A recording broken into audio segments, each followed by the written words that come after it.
Le jour de vérité viendra bientôt. Et c'est à ce moment-là que les reprises économiques de la Russie va rencontrer très vite les réalités.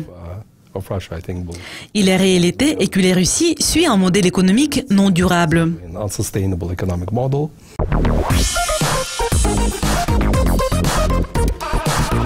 Jean, selon un nouveau rapport de la Banque européenne pour la reconstruction et le développement, l'économie russe va augmenter de 1,2% en 2017 et de 1,4% en 2018. Ces perspectives sont-elles positives? Je pense que oui. Ce sont des perspectives vraiment optimistes. Je pense que vous avez remarqué que je n'avais pas donné d'interview pendant un certain temps. Mais dans mes interviews précédentes, j'ai parlé du jour de vérité. Je pense qu'il viendra bientôt. Et c'est à ce moment-là que la reprise économique de la Russie va rencontrer très vite les réalités. Et la réalité est que la Russie suit un modèle économique non durable. La Russie possède actuellement toutes les caractéristiques de l'économie planifiée centralisée de l'ancienne Union soviétique. Mais il y a également une kleptocratie à l'échelle institutionnelle. Donc je pense que malheureusement, il y aura plus de conséquences négatives. Et nous allons les voir beaucoup plus tôt que la plupart des experts ont prévu. Il semble que les sanctions ne soient pas levées dans un avenir proche. Comment ces restrictions économiques vont-elles affecter l'économie? Cela ressemble à un disque rayé. J'ai déjà dit auparavant que les sanctions ne seraient pas levées dans un avenir proche. Beaucoup de gens n'ont pas été d'accord avec moi. Ils ont dit que c'était imminent et avaient cité toutes sortes de raisons économiques et géopolitiques.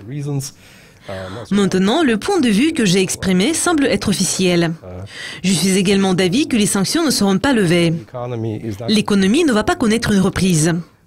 Et je dois dire que je ne sais pas exactement quels indicateurs les analystes ont utilisés pour évaluer une reprise éventuelle.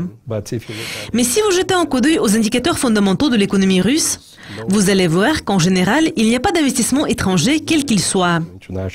Il y a un accès très limité au financement international extérieur. Donc, qu'est-ce qui pourrait contribuer à une reprise économique? Il me semble qu'il y a beaucoup de citoyens qui se vendent des actifs. Et c'est ce que nous avons déjà observé en Irlande et en Islande.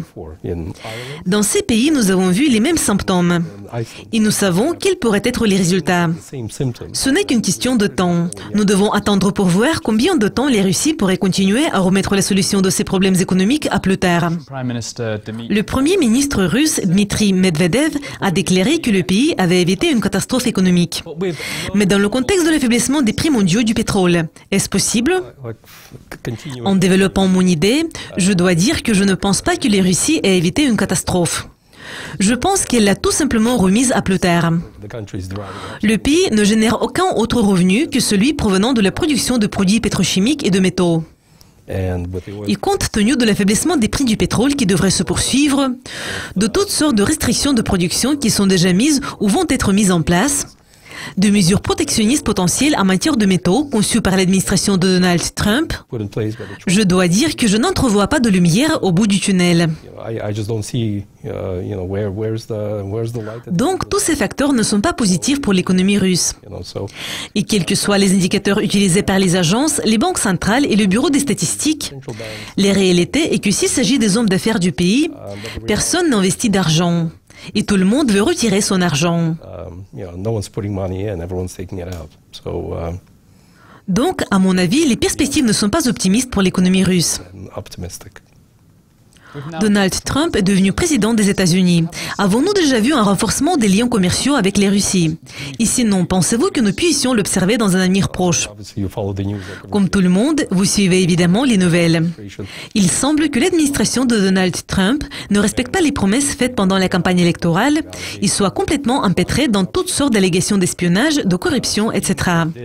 Donc, même si cette administration avait l'intention d'améliorer les relations avec les Russies, maintenant ce n'est pas possible. Parce que quoi que l'administration fasse, cela va ressembler à une sorte de schéma de corruption. Jean, merci beaucoup de votre participation, c'est un plaisir. Merci de m'avoir invité. Et merci d'être avec nous. Restez à l'écoute de Yukoscopie TV pour découvrir plus d'interviews. Au revoir.